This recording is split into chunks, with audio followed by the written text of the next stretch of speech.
bannamawulire mwenna kimpadde essanyu okubasanga nga muzze mu bungi okuwulira ate kyeŋŋamba aba kyeŋŋenda ntegeeza eggwanga ne bannayuganda bonna twaliza awamu era mwebale nnyo mwebalire ddala okutambuliranga wamu nange mu mbeera zonna mu nsonga zonna nga sosodde naye bonnamma nti bannamawulire mba ntegeeza nti mwenna twaliza awamu ennaku z'omwezi zaliro z'ennaku z'omwezi 7 omwezi ogwa Novemba omwaka 2023. Twasazeewo okwogerako ne bannamawulire mwenna oba ne bannayuganda bonna mu butongole olw'ensonga nti tetusobola kuba nti twogera na buli kinnoomu oba kiyinza okuwanvamukko oba nekyongerayo ku budde bwetugamba nti katwogere na buli muntu ku muntu oba bannamawulire so netulaba nti kyabuvunaanyizibwa okukola okukuba olukuŋŋaana lwa bannamawulire because the agenda was nsonga lwaki otuyise. Okay, so I go straight to why I waited for you.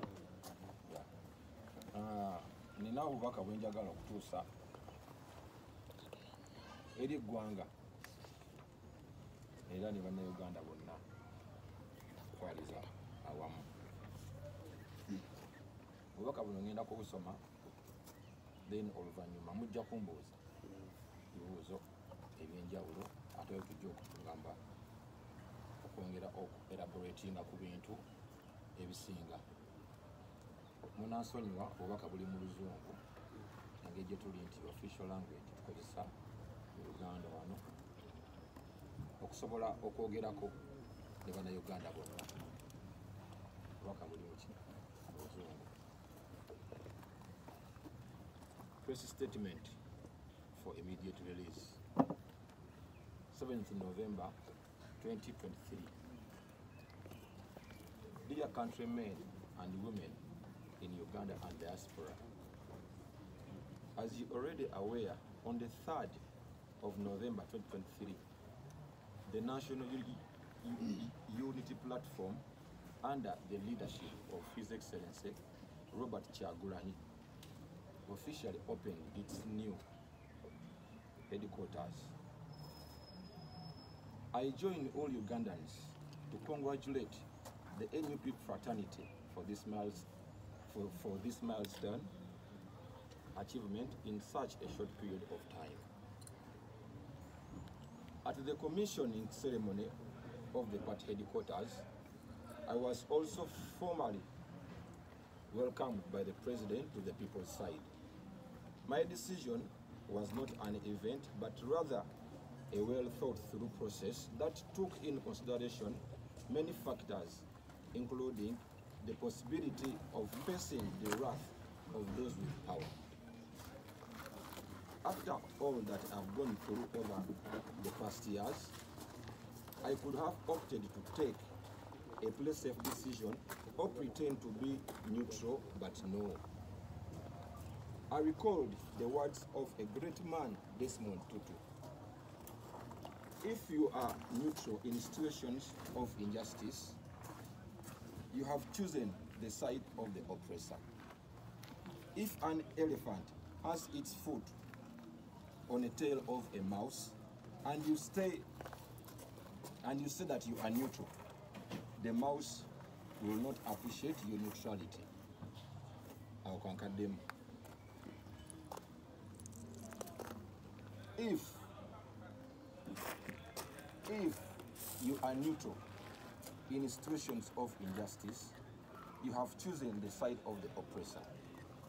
If an elephant has its foot on the tail of a mouse, and you say that you are neutral, the mouse will not appreciate your neutrality. I thank the President for having welcomed me where I belong. My life is back. I am thrilled with joy and happiness. I am having better night sleeps. The love and the affection I've received since the day I was reintroduced to the world is overwhelming. Thank you, fellow Ugandans, for the excellent reception. As an artist, with the people's blessing, my music career, the job I only know how to do is already back on track. Thank you to all those who are doing everything to support my music. In a short while, I'll be releasing new music. I request all of you to be on the look for both my new and previous songs. I sign, Manager Ibrahim Big I, CEO, Big Music Entertainment. Okay. Tweyanziza nnyo naye ku lw'obulungi bw'abatulaba naddala wano mu Uganda tubadde tusaba highlights tonotono zituddiriremuko oba mu Luganda. Key points wano bwe ntandika okugamba okuba nti mamenyeramu kikyotegeeza mbabuuzizaako ndowooza bannayuganda bonna abali mu Uganda ne mu nsi z'ebweru. Naye mukimanyi nti ennaku z'omwezi 3 omwezi gwa Novemba kwali okuggulawo ekitebe kya National Unity Platform obutongole ekya NUP wansi w'obukulembeze bwa His Excellency Robert Kyagulanyi Ssentamu. N'olw'ensonga eyo negatta ku bannayuganda bonna okwebaza ekibiina kya NUP olw'ejjinja eryo oba giyite ntya like milestone achievement oba olw'ekkula lyetuuseeko mu kaseera ako akambi lwakuba nti essaawa eno kati nkitwala nti lyetutuuseeko because that's where I belong. Tegedde lyetukoze eki tutuuseeko omukolo ogwo nange mu butongole omukulembeze ow'ekitiibwa Robert Kyagulanyi Ssentamu yannyaniriza ku ludda lw'abantu. Okusalawo kwange tekwali kinyumo bunyumo oba tekyali nti kintu kyali awo nti oba kyakaseera nedda, naye yali process okusalawo era mwalimu ebintu bingi nnyo,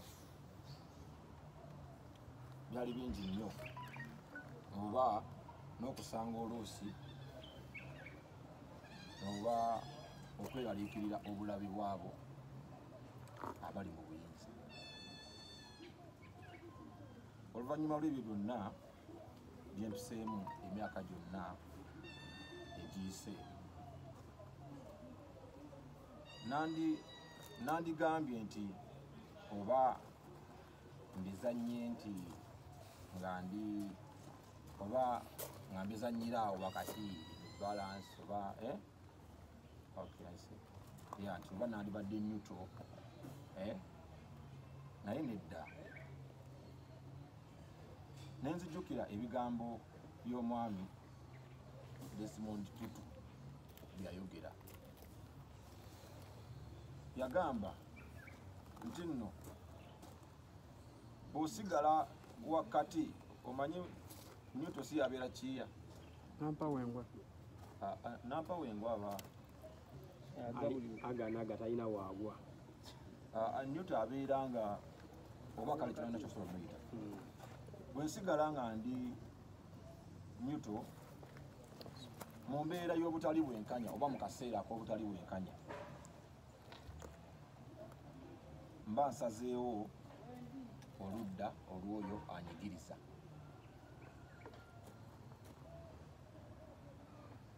Nenyongerako nti enjovu bw'erinnya ku kakira k'emmese bw'eba erinnya kakira k'emmese n'osigala ng'ogamba nti nze ndi Newton, emmese tejja kusiima bwa Newton bwo. Kitegeeza bulungi ekyo. Neebaza omukulembeze w'ekibiina kya National Unity Platform olw'okunnyaniriza eyo gye mbironginga kyeki mu Luganda jengwa kisobola okukozesa jengwa. Obulamu bwange bwakomyewo era ndi mu ssanyu n'okwesiima n'okweyagala. Neebaka bulungi obudde bw'ekiro, omukwano ogw'ekimmemmette gwenfunye okuva olunaku lwe nayanirizibwa buto mu nsi, omukwano ogwo mungi nnyo. Nyongera okwebaza bannayuganda bonna olw'okunnyaniriza n'essanyu eringi ennyo buli wamu. Nze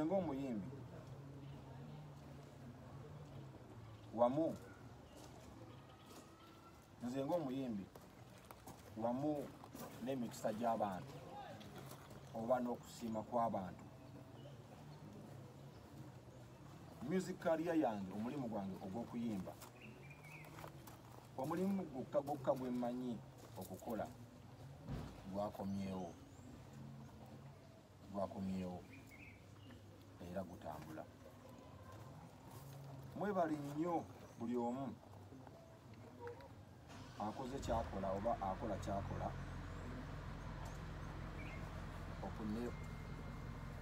ku music wange, okuwagira music wange okuba nti music wa DI agenda maaso. Mu bumpimpi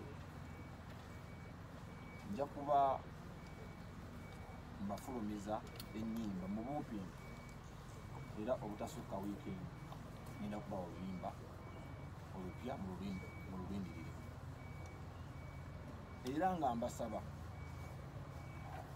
mubeere nga mugenda maaso n'okutunuulira ennyimba zange empya n'enkadde, era nga ye muli mu kikola Bannayuganda mwenna essaawa eno nti ennyimba zange zonna enkadde kati zaafuuse empya. Mwebale nnyo, mwebalire ddala. Nenteekako omukono Mayanja Ibrahim BBI, CEO abeera ani oyo Senkulu Kabaka Kabirija ow'ekibiina kya Big Music Entertainment Sabayimbi tweyanze tugenda kufuna ku bibuuzo okuva eri